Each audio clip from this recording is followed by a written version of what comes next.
Hello, everybody. Welcome. My name is Anna Bryce, and I am the VP of Communications for the AMA Phoenix. And we welcome you. This is our first event of the year of 2021. And I know we're all hoping for a great year. It certainly has been a tough 2020. We really appreciate you being here with us online. And I'm just going to get into this and do a real short introduction so Jackie Wright can get into her presentation. We are thrilled to have Jackie back and do our annual State of Marketing address. And this year, thriving in a post-pandemic world. I would like to thank our AMA sponsors. They make the AMA possible and gives us the ability to bring this programming to you. And I would particularly like to thank Taylor Wellman from Financial Potion. She is our host for all these events every twice a month. If you have any video needs, please consider talking to Taylor. She's awesome. And I do want to thank Eileen Burrick from Burrick Communication Design. She is our design sponsor, but this is the last event that she's our design sponsor. So we do want to thank her for a full year of really hard work. And if you have any design needs, I hope you would consider Eileen Burrick and Burrick Communication Design. And we would also like to thank our supporters. These are the companies that employ our board members. And with their support, we have a great bunch of people. I know I love working with the group that we have, so we thank them for being supportive of their employees and by extension of the American Marketing Association Phoenix. And I would like to just get into then introducing Jackie Wright.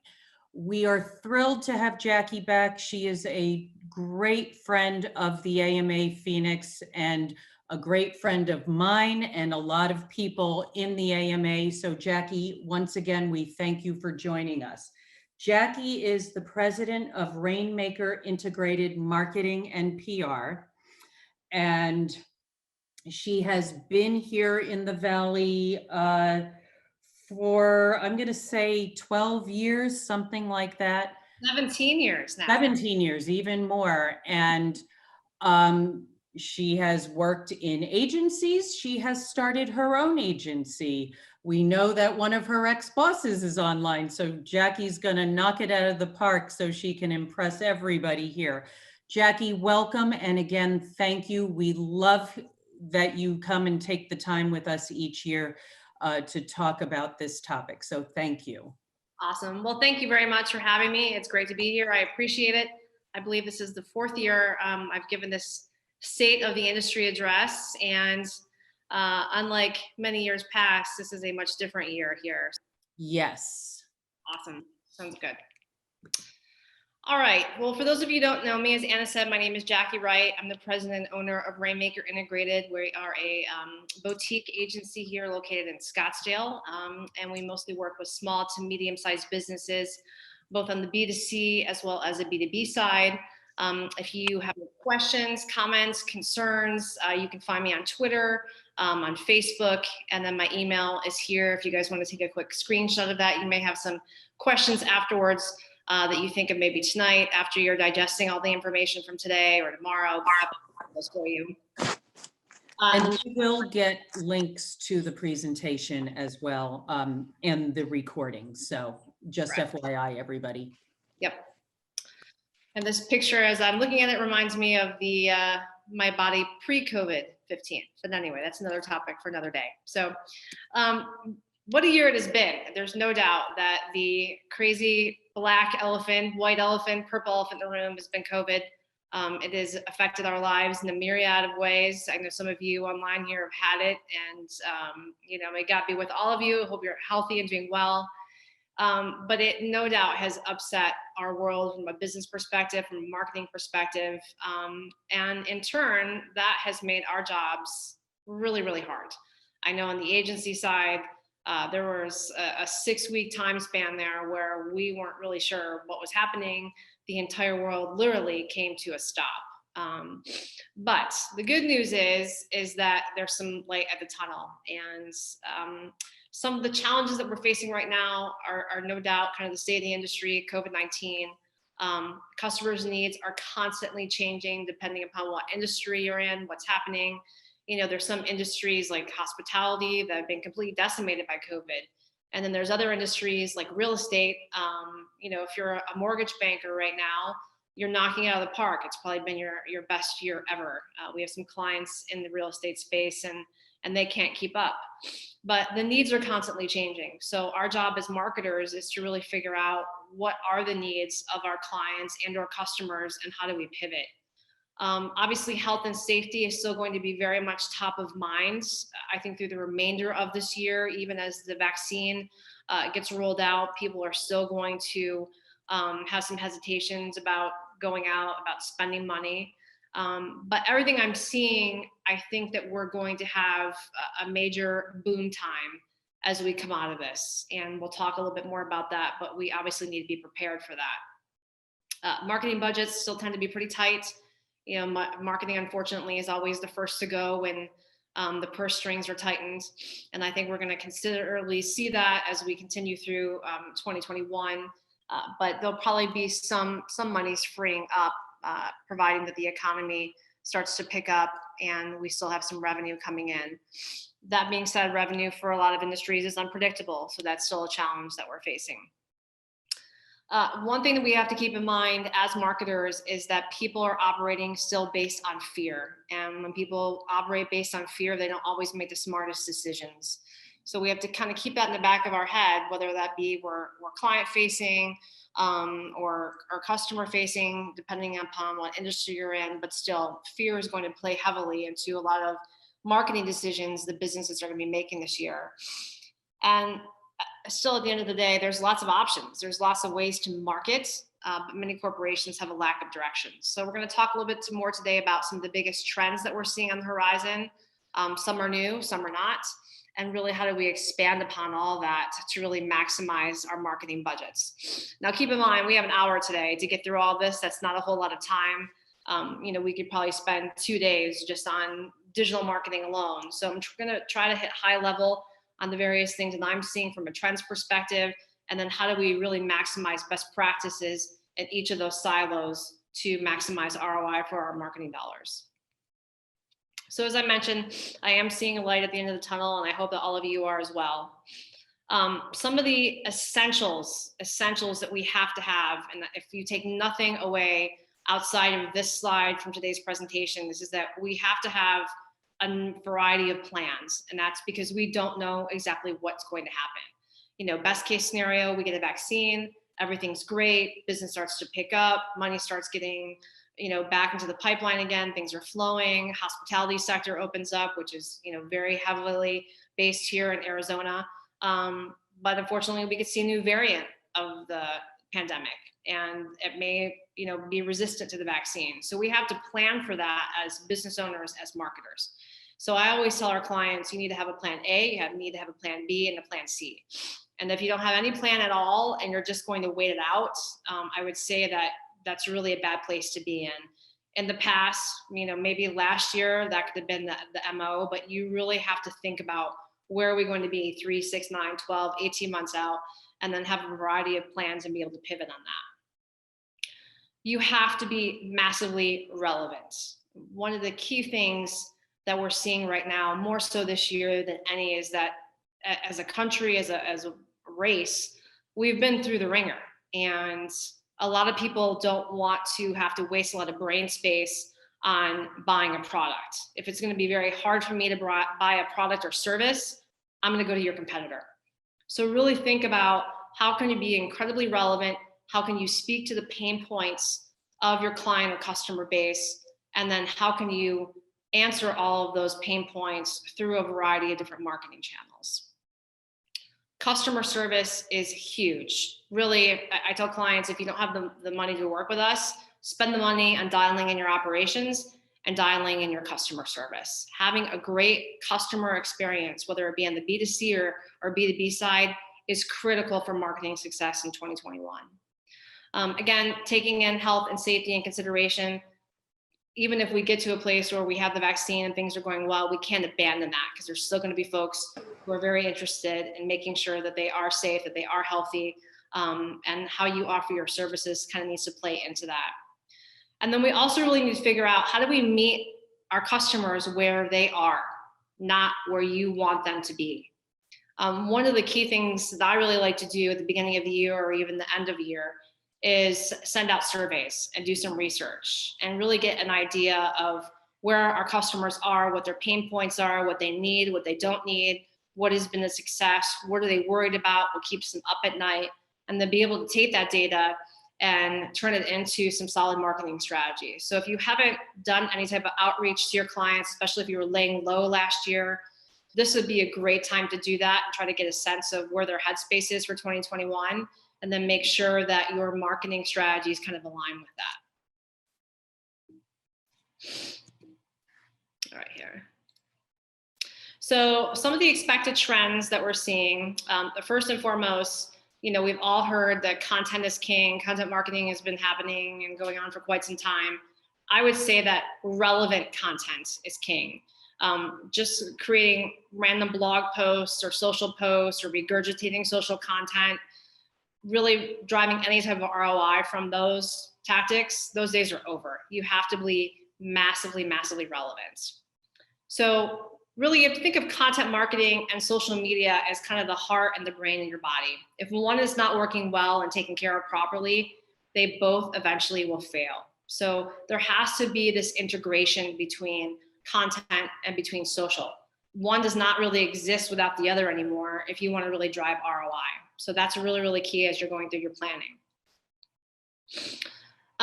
When it comes to being extremely relevant, you really want to make sure that you're really tying into your personas. So if you haven't done any persona development for your clients, this would be a great time to do that. You can even just do something very, very high level. But again, what are the pain points of your clients? What is it that they need? What type of content do they need from your business? And then make sure that you're offering that up on a consistent basis. It's really an art form. It's the art of providing useful content without really selling your service, right? So you're sprinkling all these little nuggets of knowledge all around and really getting people to tie back to what it is that you're saying and look at you as industry experts and want to peel back the layers of the onion to learn a little bit more. So that's really, really essential, is making sure that you have highly relevant content and really knowing who you're speaking to and meeting them where they are within the cycle of, if they're buying their services from you, what it is they're looking to do.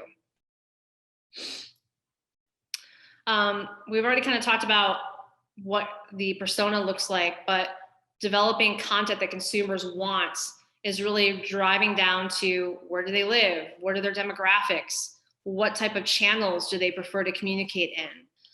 If you're really trying to target 50-year-olds, you probably are not going to be on TikTok, right? And vice versa. Instagram, that's huge. I mean, I really see Instagram blooming a lot this year and really encompassing a lot more of that Facebook sector as well.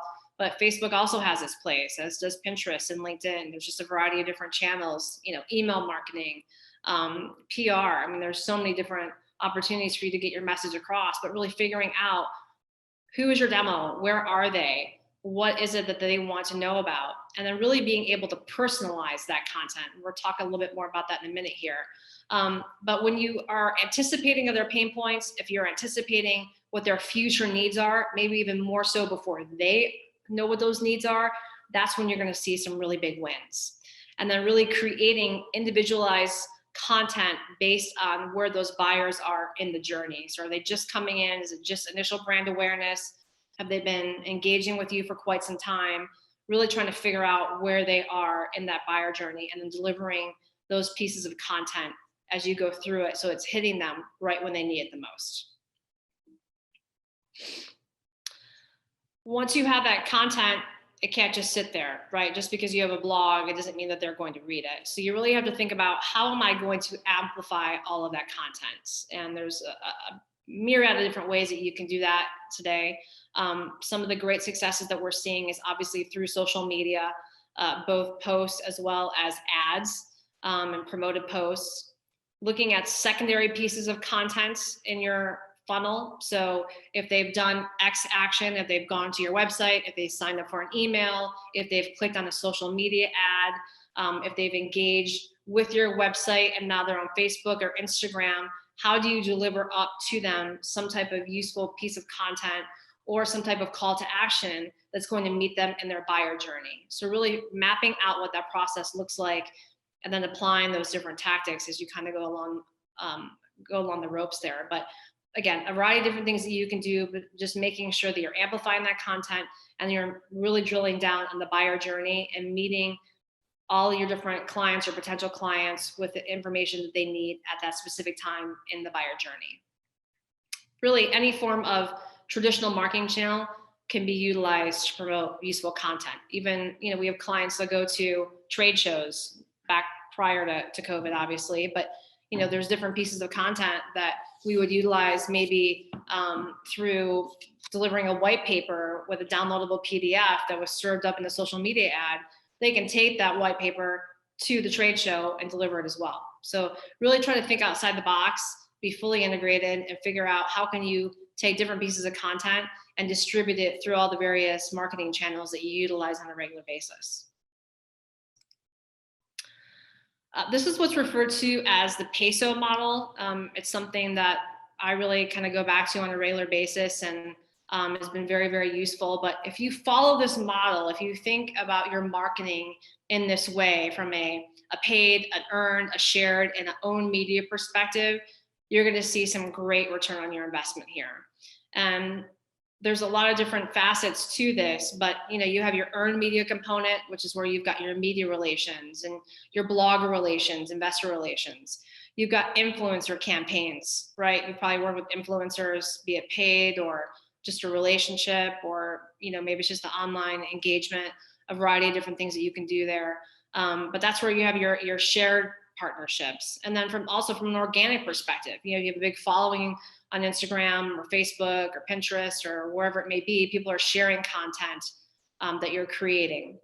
And then you've got your own media perspectives, right? So, everything from customer stories to user generated content. We're seeing some great success from that. Really figure out where can you tap into the people, the brand evangelists, and task them or partner with them to create content to really help promote your business. And then the paid component. Paid is still key. You have to be smart and strategic with it. SEO, PPC, both on Google as well as in social media, we're seeing some great success there. But again, this is really your blueprint. If you want to be integrated and you want to have a lot of seeds planted in the marketing world, this is a great model to follow as you go through 2021. This is a trend that we're seeing quite a bit more and more, and that's brands being very authentic and transparent, especially in the world that we live in now. Being transparent is huge with consumers, but this really kind of helps you peel back the onion and brings out that white elephant in the room. This was a campaign that McDonald's did, and I know you've probably all heard about the pink slime and where does their meat come from, where do their products come from, et cetera. And there was a lot of discussion about that. And so they just said, we're going to put it out there. And what consumers really need to know is that a lot of our products come from Canadian farmers. And so there's, a whole Q&A where you could do your searching here. There's ask questions, you could email them questions. But this was just kind of a really neat campaign that I saw that really kind of struck a tone with me because, I'm not a huge fan of McDonald's and their food is not great, let's be honest, but they were just throwing it out there. And so if you have a brand where you're kind of facing some of these challenges, maybe there's a certain perception about your brand, don't be scared to be transparent about it and to be able to give some of that information to clients and consumers, because this really helps resonate with folks that have questions and allows them to get to know you a little bit better and make a decision as to whether or not they want to work with you firsthand versus relying on secondhand news. This is a blog post that we did for my agency, and I call it the $265,000 blog post because what we did is we really paid attention to personas. And we get quite a few calls from folks who have never worked with an agency before, or maybe they've worked with an agency and they weren't really sure how to maximize the effectiveness of that relationship with the agency. And so ultimately they were, very disheartened and decided to part ways with that agency because they weren't seeing the results. That's not always the agency's fault. It takes two to tango sometimes. So what we did is we put together a blog post, which eventually kind of morphed into more of a guide. And it really is the ultimate guide to hiring a marketing and PR firm. And we have a variety of different questions that we kind of go through, a Q&A, different tips that we make, very visible to folks, and just let them know that, whether you hire us or not, these are the questions that you should be asking as you're going through the vetting process. This is what you should know about how agencies work. This is the type of return that you should expect to see. This is the average retainer that you would see for, these specific service offerings. And we were so blown away by the response we got from this, because what was happening is people would call and they would say, hey, we want more information on our services, and we kind of do our initial introductory call. And then, if they weren't quite ready to take those next steps, we would send them a link to this blog post. And we were able to link back revenue to this post over, I think, like a 2.5-year period to over $265,000, just because we just put it out there. We were transparent, and we were like, let us help you. As Jay Baer likes to say, it was a utility. And so if you can provide that, every industry has these opportunities. Look for these types of opportunities with your content, because this really will help you stand apart from your competitors. A couple of hacks here that I'd like to share that a lot of folks have found to be very useful over the years. But content marketing still from a question, a Q&A perspective.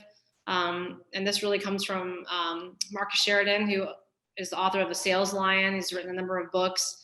He had a pool company in 2008, and he was building pools. And we all know what happened in 2008.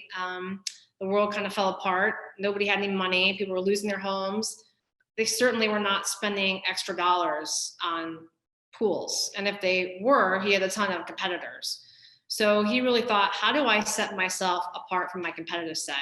And literally went through and created content based on the top questions that he got asked on a regular basis when people were calling and asking about building a new pool. And, it was very layman of what's the difference between a plaster pool and a fiberglass pool, and how much does this size pool cost, and what have you. So one of my favorite hacks is to take the 5 most frequently asked questions you get, and this will change. I'm sure what they were last year may not be what they are this year, and create content surrounding that. It could be a blog post, it could be an infographic, it could be a video. There's a variety of different things that you could do there.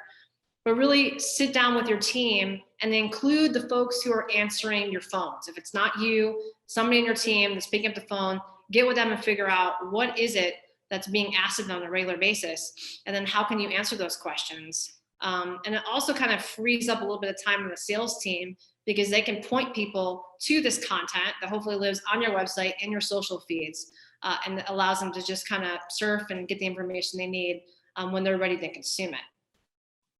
We use a great tool called buzzsumo.com. It's awesome to decipher trending topics, different hashtags, major influencers within various industries. So if you're looking to implement any of those tactics, would highly recommend BuzzSumo. We use it and we love it. Another hack is to link to other relevant blog posts or other content within your website by highlighting keywords. This is more of a social play, but again, the idea here is that you have to have a number of different layers to your content marketing. You can't just throw up a blog, because maybe that will solve one little piece of the puzzle, but there's also other components from an SEO perspective. So do your due diligence to figure out what are some of the key SEO trends for this year. I know last year, and it still seems to be true, is linking within sites and then outlinking. Google and its algorithm is going to give you higher SEO rankings if you're able to interlink and show high relevancy to other outbound links within your content. Don't be scared to share your content with other industry influencers, even if you may consider them to be a competitor. We've been in scenarios where we've had that with other agencies, and they've found it to be very useful, i.e. that blog post I was just telling you about. But when you're sharing things, Tag other industry influencers, look at the conversation. You have to really consider that online conversation is just like having a conversation if you were at the company water cooler. It just happens to be virtual. So make sure that you're dialoguing and you're spending some time on dialoguing and linking content and commenting on the content and building those online relationships. So any questions on content? What I like to do is kind of break these up into different trends and then address any questions as it's fresh in our minds. Okay, if we want to do it that way, we do have a couple of questions about the PESO model. Is there like an order of importance in the PESO model? Which one would you focus on first, or would you, kind of divide percentage-wise, put your attention, 50% on paid, or, what would be that breakdown for the PESO model? So that really is going to be dependent on your industry and your business. Obviously, budgets are a huge factor in that. And then ultimately, what are your benchmarks and your key performance indicators? So there's a lot of different variables that go into that. There's not just a straight answer for everybody, but I would say, really look at what is it that you're trying to achieve. If you have any historical perspective on your results, what do those look like? Have you seen great success from paid? We have an attorney client right now. They're a family law attorney, and they have a very specific benchmark set of how many leads they want per month. Historically, we've looked at their site, we've looked at other analytics. We know that the vast majority of people come to them through Google searches. So we're spending the majority of their budget on paid. So it's an SEO, it's a PPC. PR really wouldn't make a whole lot of sense for them since they have such a high benchmark. But there's other companies that, maybe they're just dipping their toe in the pond. They really need a lot of brand awareness. They have a great story to tell. They don't have a lot of money for paid media. So earned media might make sense. So it really just depends on what your goals are, your budget, and what type of resources you have available to you. Excellent. Thank you so much. Does anyone else have any questions around the topic of content?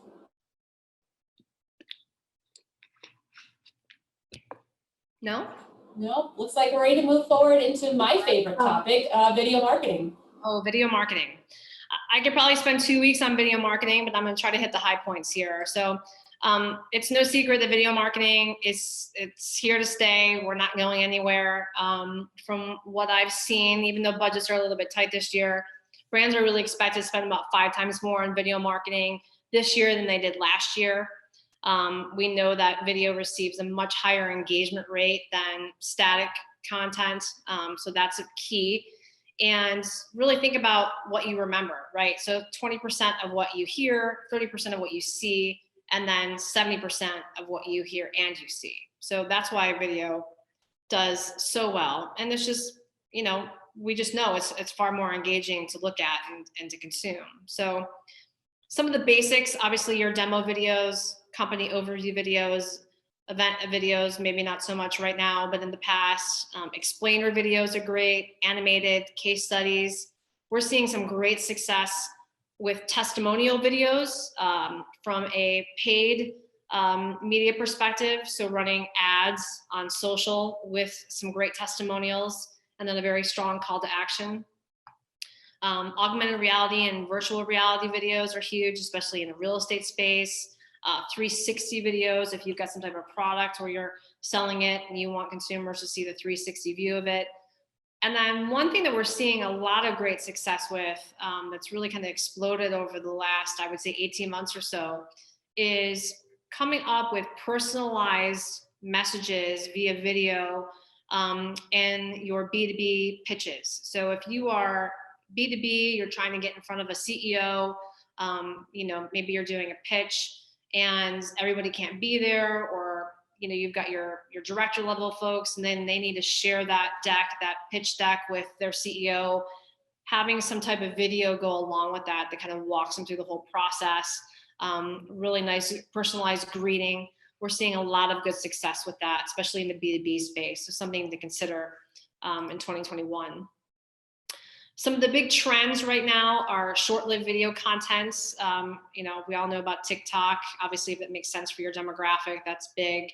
But we're also seeing like stop motion video, which is just like those little snippets, maybe where it's, you've got like a new drink for a restaurant, and it's on the bar, and it's kind of going back and forth, and so you can see just back and forth, back and forth. It's odd that those will really get a lot of attention, but it's a huge trend right now.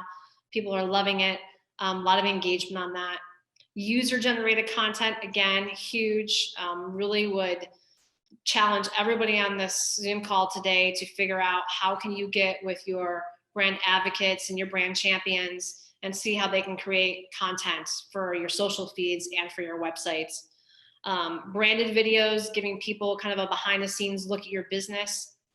That's a major trend that we're seeing, and a lot of great success there. Obviously live videos. And again, we kind of talked about really being authentic and transparent. And so I think that's why live videos are so popular right now. A lot of people are really loving that. Videos as lead generation. Great success with that, especially in social. And then shoppable videos. If you have very specific products that you're offering, we're working with a new interior designer, and they have partnerships with a variety of different retailers where they're selling, different things, and you can see their video, and then there's tags in there, and you can click on that, and it'll take you to the website, and you can actually buy the product. So definitely think about how you can have your videos be shoppable. So one of the key best practices, and this really goes to anything that we're discussing today, but you have to embrace a strategy. I think a lot of times we get caught up in what is the big trend? What's super sexy right now? I have to have this live video or user-generated content, but it has to really be part of a strategy that is essential for success, especially as everyone's just kind of coming back into the world right now, kind of still licking our paws from 2020. You've got to have that strategy in place. So what is the purpose of the video? What is the desired results of the video? You really have to think about what are you trying to achieve with it? Is it sales? Is it engagement? All of the above, and then set those benchmarks as you're going through that process. Who is going to view the video? And then what do you want that person to do after watching the video, right? A lot of times we forget about that piece, the CTA, that's huge, the call to action. So really think about that as you're going through the whole video process, and even from a tactical level, just dependent upon which platform you're using to really promote that video content, but you've got to have all those different components in place. Repurposing and cross-posting of video content, we're seeing this as a huge trend as well. And what we're doing with some of our clients is, instead of just going out and filming little video snippets, we're taking 10 minutes and then we're figuring out how do we dice that down to be consumable in the relevant social media channels and all the digital marketing channels. So really think about that as if you're going to be tasking somebody with doing video, if you're, even if it's just a team member, or you're enlisting the help of a professional videographer, think beyond just that 10-second snippet. Think about how can you get a lot of different content and then cross-pollinate it through the various different channels. Video SEO is huge. We really need to pay attention to that in 2021 as well, just because there's so much video content out there. Every channel has their own algorithm. You can Google it. I won't go into the specifics there. And quite frankly, they've probably changed since we started the call today. So just be sure that you're following the best practices there on video SEO, making sure that your videos are optimized for each channel. And as I said, Twitter is different from Instagram. Pinterest is different from Facebook. LinkedIn is different from Instagram. So you just have to be mindful of that, especially if you're trying to have an SEO component to your video. Authenticity, again, very, very important. And then having, again, that call to action, very important. And it doesn't necessarily always have to be to buy something. But, I would say 7.5 times out of 10, you really have to really think about that call to action.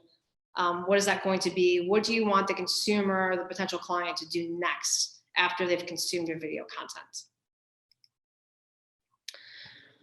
This is an example of a brand that I'm very familiar with here in Arizona because we've used them a number of times, Arizona Painting Company. This was an Instagram story they did, and this was just a quick screenshot. They're doing before and afters. So they're doing Instagram stories, which is, obviously very popular right now. I got this because I've been to their Facebook feed a number of times because I was doing some competitive research, and also because I go to their website. So they know that, and now they're serving me up ads in Instagram because they're doing some retargeting. And then they also have a good, strong call to action here. Get a quote, because that's what they want me to do. They're a painting company.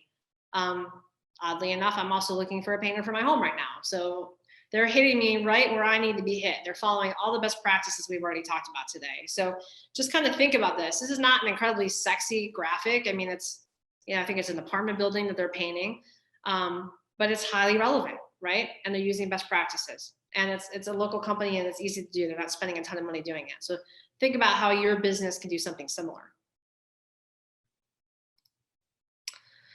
So I know there was a lot. That was video. Any questions there? Are there anyone that would really like to share a great video success story?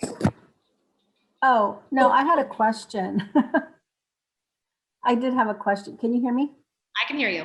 Oh, okay. Yeah, I had a question on the call to action because we're doing everything virtual now. I'm just wanting if anybody has some good examples of how to get people to scan the QR code or hit that contact us button, or make sure that they're still paying attention by midway or the end of your presentation. When see, like right here, we see all of these names and we don't know what these people are doing, right? If you don't see everybody listening to what you're doing, is there some good examples of that you've seen? Because I do a live presentation to, not me, but my team, Timothy Rada, and he does a live presentation to medical school graduates, and we're in the room. But now the 2021 presentations will be all virtual. And so we'll be doing a virtual live Zoom, and we offer them complimentary financial planning throughout their residency. And we want to make sure that they fill out the fillable form. Is there some great examples that you've seen on how that can? So when they're signing up for that Zoom call, are you able to capture any of their contact information? No, because it goes out through the medical school coordinator. Okay. And so we're just invited to the Zoom link. And so we can't even, provide like polls or anything because we're not the one developing the link. Well, one of the first things I think I would recommend is you need to have what I call a WIFM piece, or what's in it for me, and it has to be strong, right? So we kind of go I back. have that. What are your results? What is your WIFM piece? We have a slide in there that actually says what's in it for me. and we're making a joke about it, like, oh, that old radio station, WIIFM, and so we haven't done the presentation yet. So I'll let you know what that result is as far as that. It's just a slide in our presentation, and what exactly is it in, what exactly it is that is in it for them to, number one, keep paying attention to the presentation, and then to act on that call to action. So what I do have is a QR code that they can scan. It takes it directly to a fillable form so that we can connect with them, because we won't get any demographics or any contact information from the school. They're not allowed to do that. But my question is, if let's just say I'm Joe's student, right? I'm scanning the QR code. There's got to be a bigger incentive for me to give you my information, because that's. The incentive, number one, just very high level, not to bore everybody, but is they get complimentary financial planning all through their residency. And that's huge, because once they start their residency, they're now getting a pretty good salary. Let's just say 50 to 60,000. But once they go into practice or get hired by a hospital after their residency, then they get a big jump in pay of about $120,000 to $200,000. And we show them how to, number one, pay down their medical school debt, which is always big on their mind as they're leaving medical school. but also to, keep their trajectory of financial success, on the rise, so that they know exactly what to do with that first paycheck and not run to the Maserati shop, or So I would buy just make sure that your what's in it for me piece aligns with their values and pain points. Okay. And I don't know if this is the case or not. I'm just going to play devil's advocate. Having been somebody who's been to college and had student loans and came out of college with $70,000 in student loans, the last thing on my mind was how am I going to pay that student loan off, and or how am I planning for my financial future? Like, I want to go to the Maserati dealership, right? Like, that's because that's what all my friends are doing. So I think you need to look back at the personas and do some digging and make sure that your call to action and your what's in it for me piece, it really aligns with where they are in the buying process. Because you as an adult know that that should be top of mind, but me as 24-year-old student just graduating, like, is that something I really care about? And if it's not something I care about, then you're going to miss that opportunity and you're not going to be able to secure them as somebody who's giving you their information for additional sales opportunities. Yeah, I get it. I thank you. Yeah, to align it, what's in it for them to where they are. Yeah. It is very top of mind for them, but I get that point, and so I'll make it at a different point. Thank you. Yeah. Maybe you partner with the Maserati dealership, have an event there, say you can come and drive the Maserati, and then we'll teach you how to be able to buy it without being in additional debt. Just a thought, but yeah, I would just say make sure those things align, because they don't always. And as marketers, sometimes it's hard to figure that information out, right? But that's key. It's really meet them where they are in the buyer journey and make sure that what's in it for me piece is really relevant to them. Okay, thank you. Any other questions? Yeah, Jackie, I have a question. Yeah. So going back to content, with obviously 2021 and COVID still going on, do you recommend including information about how your company is handling things during COVID? Obviously, during the beginning, everybody was, we do video calls and our hours have changed and things of that sort. But, obviously, as we move into a second year going into it, what kind of messaging would you recommend, or not recommend at all, and just kind of go business as usual when it comes to your content? So I would say your messaging now is probably going to be drastically different than what it looks like in September. And we'll talk about this a little bit more, but I think obviously safety is very, very much top of mind as more people begin to get the vaccine. It rolls out. Some of the, things are lifted. Kids are back to school. You're going to have this loosening up, and that's not going to be as top of mind. There's probably going to be maybe 30% of the population that are going to still be incredibly concerned about it. So it just kind of depends on where we are in the calendar year and what's going on with the virus, and then also what type of industry you're in. If you're a restaurant, your protocols and your information and your communication would be vastly different than if you're a home builder, right? So you just have to figure out, and again, it kind of goes back to that survey. I would definitely, if you have not done so already, figure out what type of survey you can send to your database and get some feedback. If that's a concern, try to get a pulse point on how important is, what industry are you in? I work for an agency as well. So it's more kind of what our, I can give feedback to our content team of questions that they want to ask of our clients, right? It kind of goes in between, right? It seems like some people just ignore it and haven't brought it up at all and just kind of continue their normal versions of what they feel is important to them. Then you see some people that are constantly talking about updates to their businesses and whether it's hours or different types of services they're offering now. So I just didn't know if you had seen one work better than the other, or responses to I would say at a minimum, from a local search perspective, make sure that all your information pertaining to COVID-19 and protocols and safety and all that kind of stuff is, within your Google business listing, is on the website. Obviously, if it's relevant through the different things that we talked about today, then bring it up. But again, it really just kind of depends on the industry, how relevant it is, and what consumers want to hear so that they know that they're safe. Gotcha. All right. Appreciate Any it. questions? Also, just real quick off topic. I just want to wish Shelly a very early happy birthday, which I believe is next week. So let me throw that in there. Thank you. You're welcome. I appreciate that, Eric. So let's talk about my favorite, omni-channel marketing. I think sometimes as we really look at what's super popular and trendy, we forget about this. But this is one of my favorite trends, and quite frankly, it really should be one of the cornerstones of marketing, period, because I'm a big fan of integrated marketing. That's why my company's name is Rainmaker Integrated. But that's really what this is. So you've all probably heard the rule of 7. Prospects need to see your brand or hear your message at least 7 times before they buy from you. I think now it's more like 10 with all the different channels we have to communicate and all the noise that's constantly coming at people. So really just kind of have to keep that in mind, and how do we get there? And the point is that you've got to integrate. So if you all saw this movie back in the 90s, he's got the mushroom liner and the mushroom shirt and the mushroom belt.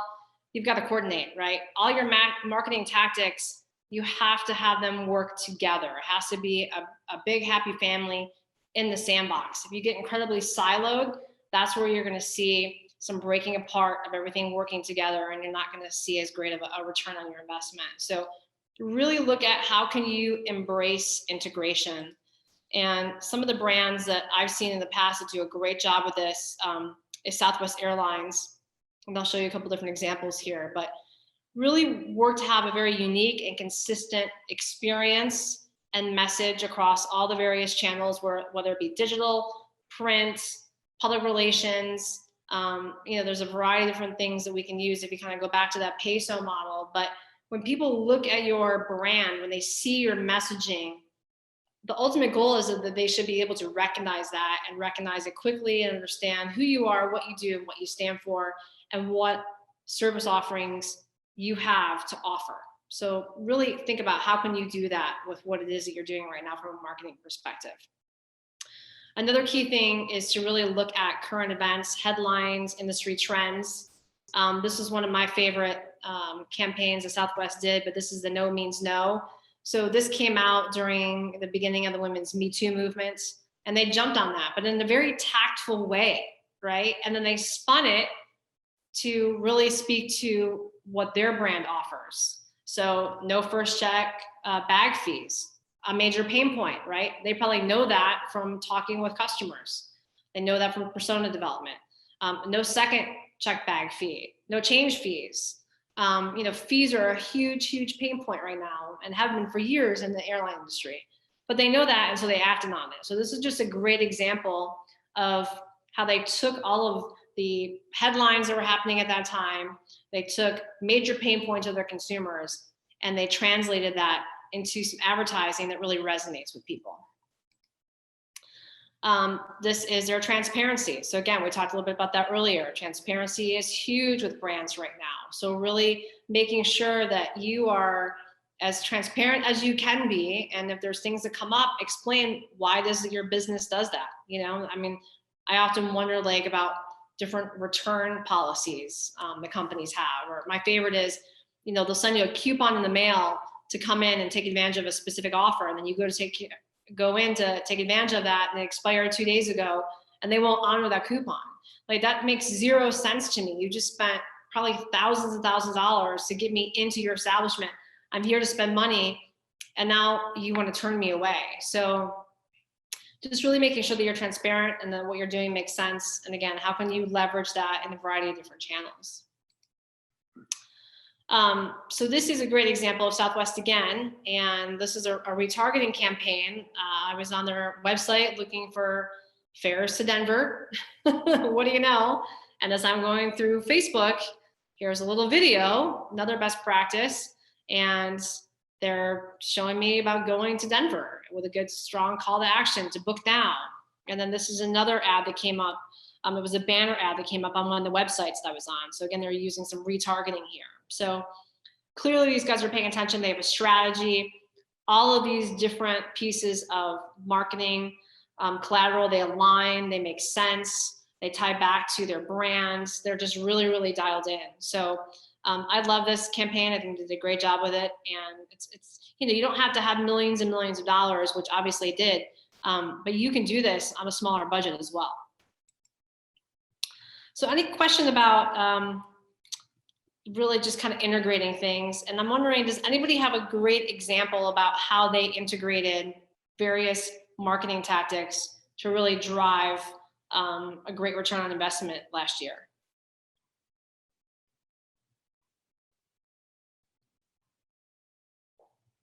Nobody wants to brag? All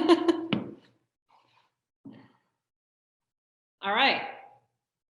Well, we'll continue on to trend 4, which is really, really essential this year, more so than ever, and that's personalization and customer experience. Really, in the past, we thought of customer experience as its own little bucket, right? It was customer service. It didn't really have anything to do with marketing. And I would say now that this year, and really moving into perpetuity, is that you have to have great customer service, and it really is the job of the entire company. It's not just the customer service department. And it really also ties into marketing, because I will say this, we spend thousands, if not millions of dollars to, get butts in seats, heads in beds, click on a call to action, what have you. And when they take that action, if their experience with our brand is not seamless or not as close as seamless as it can be, you essentially have wasted that money, right? The cheapest form of marketing is word of mouth. And that comes from having a great customer experience. So really think about how can you turn brand advocates into being the champions for your business, really getting your clients and your customers to talk about you. And we actually do this. Quarterly, we will send out an email to all of our clients and say, if you've seen great results with Rainmaker, if you would like to refer us to a friend, here's what you do. And we literally put the link in there to our Google listing so they can go in and they can write a review. And if they don't know how to write a review, then we have another link that shows them how to write a review on Google. And then we send them to our social feed so they can post that. And then we also say, if you want to refer us, we have a special little referral program, and we send them the link on what that means and what it means for them. But we ask for it. And I think a lot of businesses forget to do that. And it's really, really essential that if you are doing a good job, figure out how to get people to talk about it, because they will if they like your brands. Really embrace the follow-up and the opportunities that you have to follow up with people. I have a great story here I'll tell you in a minute about a company that I and my husband have done business with that has an amazing follow-up process. But, if you've engaged with somebody, you can't let it die there. And I've seen that happen so many times with businesses.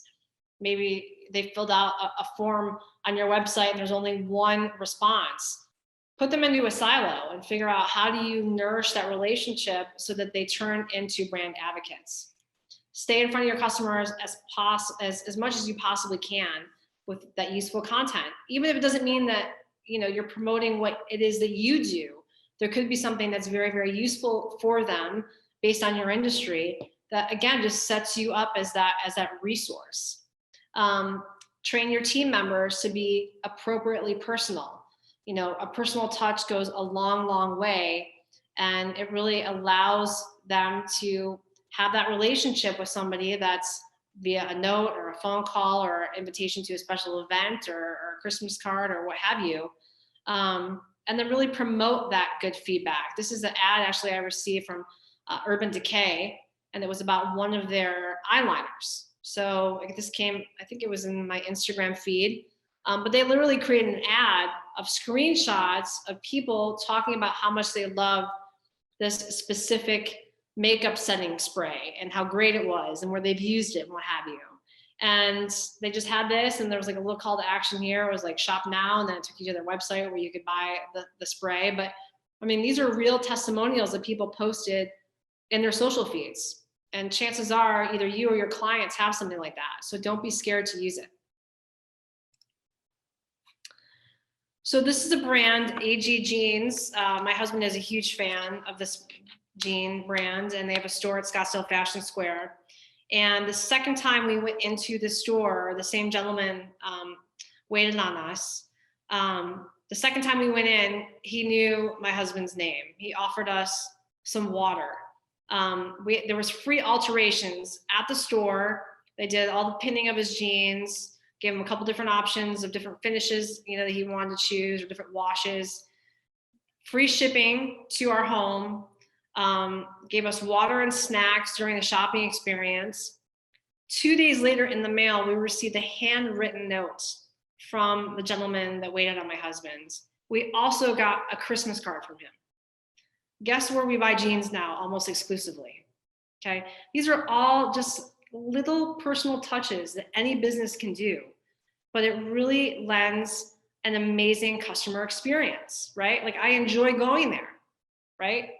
And obviously it has to align with who it is that you're trying to target. Like, this would never work for a Walmart in this specificity, but there are different ways where, you can drill down to be very personal, whether it be through email segmentation or social media segmentation, but really think about how can you make buying your product or service more personalized and really have it resonate with the people that you're trying to get in touch with and you're trying to target.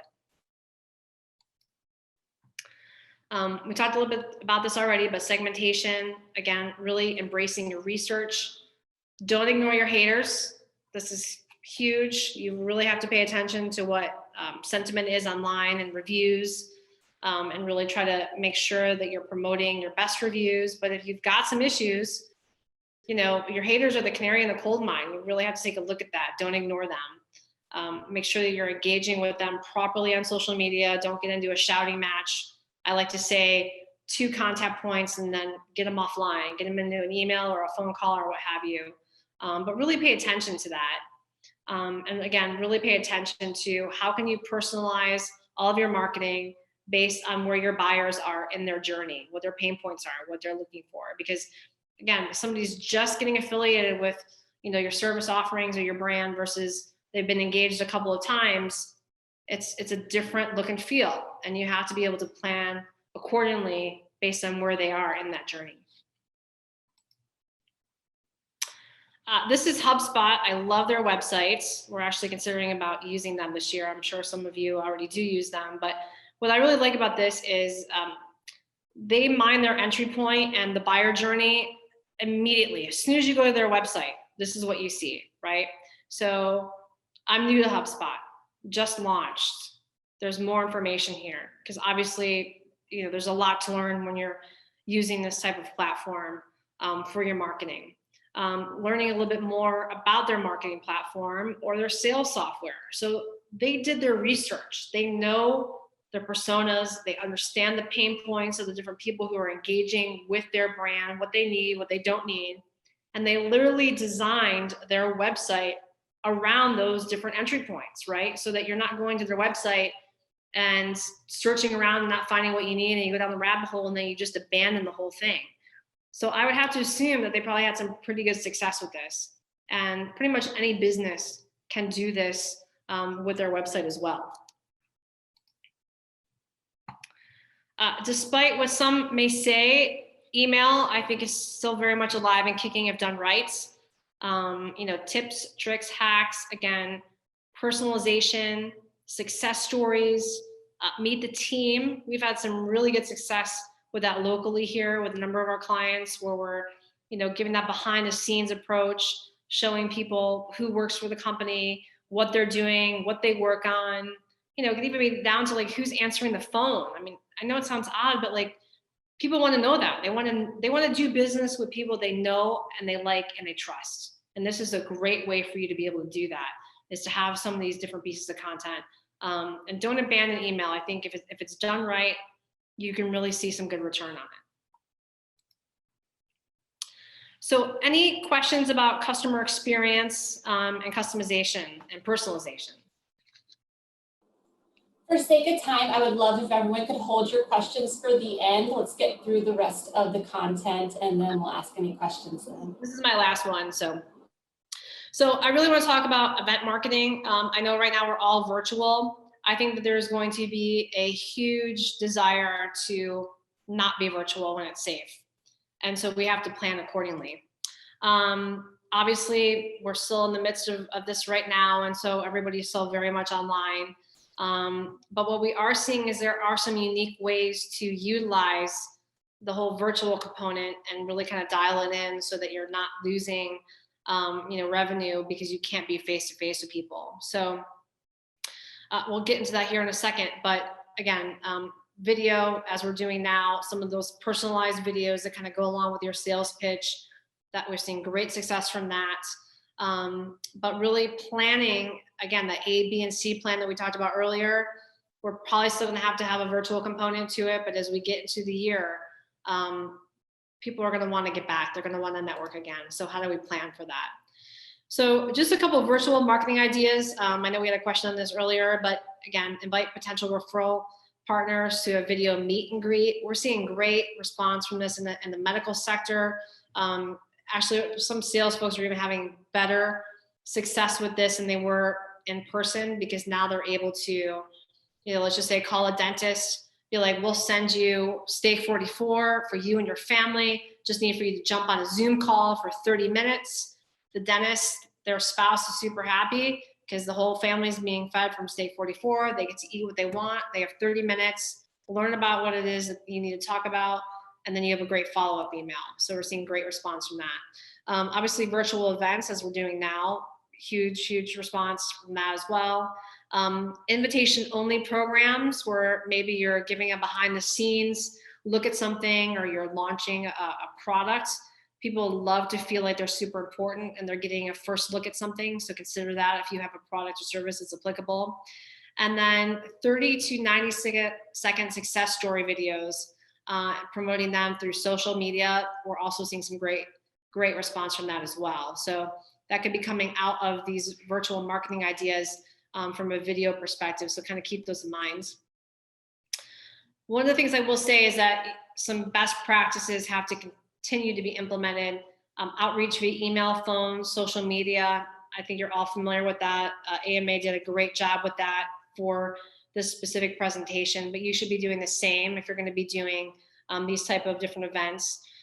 Consider putting together some type of research that supports what it is that you're going to be talking about, that you can share either pre or post virtual events as a follow-up, and have a very good call to action there.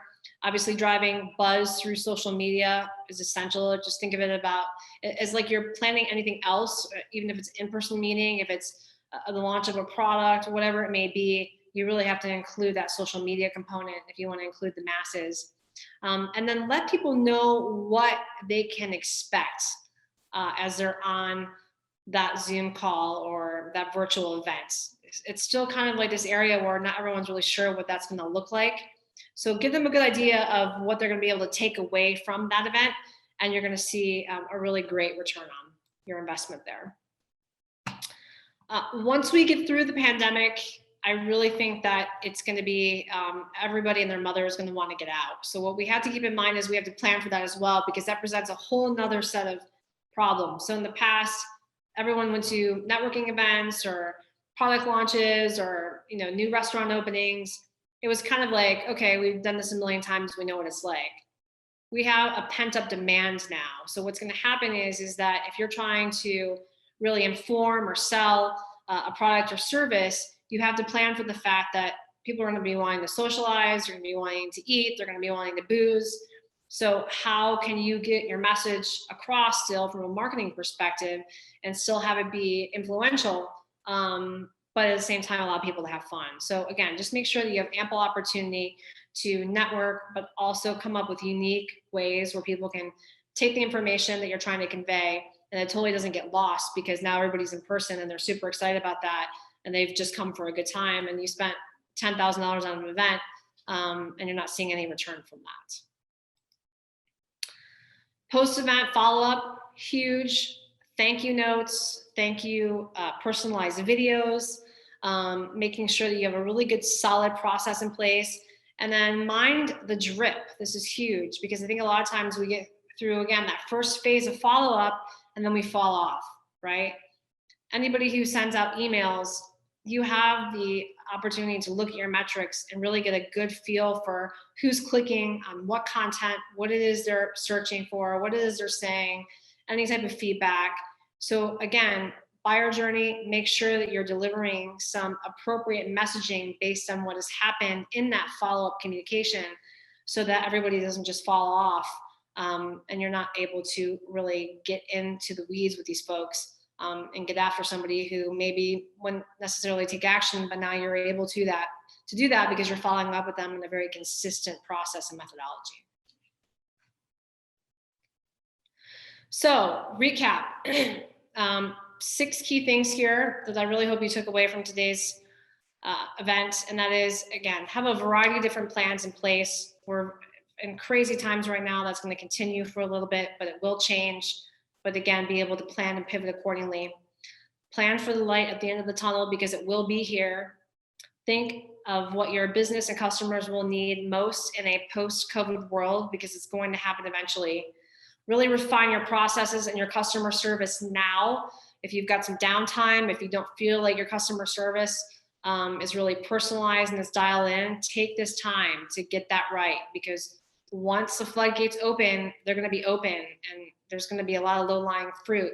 But if you have a bad customer experience, you're going to lose a lot of that potential low-lying fruit on those trees. Have a strategy, plan first, then act, and then again, make sure that you've got highly relevant content marketing, video, personalized integrated marketing components, and customer service that align with the trends that we talked about. And that is it for Marketing 2021. Jackie, thank you very much. And what I want to say, and I don't know if we have any further questions because I know that Taylor's been monitoring. I did want to comment, in addition to your 6 points, your 6 recap points, which were definite takeaways for me. I am so glad you talked about customer experience because I am seeing this all over the place, that customer experience in 2021 is going to be your new competitive advantage. So just want to make everyone, what Jackie said about that, she is spot on, and make sure that you keep that in mind. And then content, again, relevant content that's going to help people. We have time right now because we're in the house, we're online, we are looking for content. So definitely this is something you need to be thinking about. Looks like we did get one question in. What does email done right look like? Well, again, that really is dependent upon your industry and who it is that you're trying to target. Kind of going back to strategies and plans, you know, it's like what does any marketing tactic done right look like? And there's no blueprint. I will say that one of the things I see time and time again of stuff that is not done right, to kind of leads you in the way of how to do things right, not segmenting. What a lot of companies do, I call spraying and praying. So they have the same message that goes out to their entire email database, and they don't segment. And so when you can segment, and you know you've got these people who have this need, these people, and then these people, and then you're sending out information and content and calls to action that are very relevant to those segments. You know, that's very, very important. You know, I mean, I got an email the other day that was trying to sell me a mortgage lender's database. I'm not a mortgage lender. Why am I going to buy any mortgage lender databases, right? This doesn't make any sense. So again, just making sure that your content is highly relevant to the folks that you're sending it to, really looking at your metrics, playing with graphics, playing with calls to action. Don't send out an email that's all just one giant graphic. Really minding mobile is huge, making sure that your email is mobile friendly because the vast majority of emails are consumed on a mobile device. Most of the platforms that have mass sending, Campaign Monitor and SurveyMonkey, or not SurveyMonkey. What's the other one? What are the monkey ones? Anyway. MailChimp. Yes. You can see what it's going to look like on a mobile device. So making sure that you are mining all of that. So you know, I mean, if you're really wanting to know, just Google email marketing best practices 2021, but those are some good places to start, is segmentation, making sure you've got the right kind of content, good, strong calls to action, and looking at your metrics and really getting a feel for what people are clicking on, what are they consuming, and then the sales funnel piece of that, having a secondary and the third piece of content that kind of go along based on, if I clicked on this, now I've gone into this silo, now I'm in this silo, what messaging am I going to send that person, what calls to action am I going to have, et cetera. Great. Thank you, Jackie. And thanks for that question, Eileen. So I'm going to close it up right now. If anyone else has any questions, feel free to email me. I emailed everybody this morning with the link. So feel free to email me with any questions and I will pass them along to Jackie. So when I give you the presentation and the link to the video, we can have any questions answered that weren't asked. But Jackie, thank you once again. Your presentations always get my wheels turning and thinking, and I've written a bunch of notes. So I'm looking forward to reviewing this presentation again and really pulling some key things out of there from your presentation. So thank you. And everyone who's on here, next Wednesday, we are having an event. Jordan Schuster from Calling Media is going to be talking about, oh, there's something, the title got cut off, but it's the importance of new and emerging digital formats. 5 lessons from an advertising programmatic addict for 2021 and beyond. So please join us because this is going to be great information that we all need to be thinking about, especially digital formats as we go forward in 2021. And again, just want to thank our sponsors. Taylor, thank you once again for hosting us. Anybody who does have video needs, please consider calling Taylor Wellman at Financial Potion. And again, Eileen Burrick, thank you for being our sponsor this past year from Burrick Communication Design. We really appreciate it. And we are going to still be using Eileen's graphics going forward. So thanks, Eileen. And we thank our supporters. They help us keep the AMA running. We cannot thank them enough. Keep an eye out on our website, amaphoenix.org, for our upcoming events, but hopefully we'll see you all next Wednesday. It is a lunchtime event, so at 11:30 a.m. Thanks, everybody, and have a great rest of your day.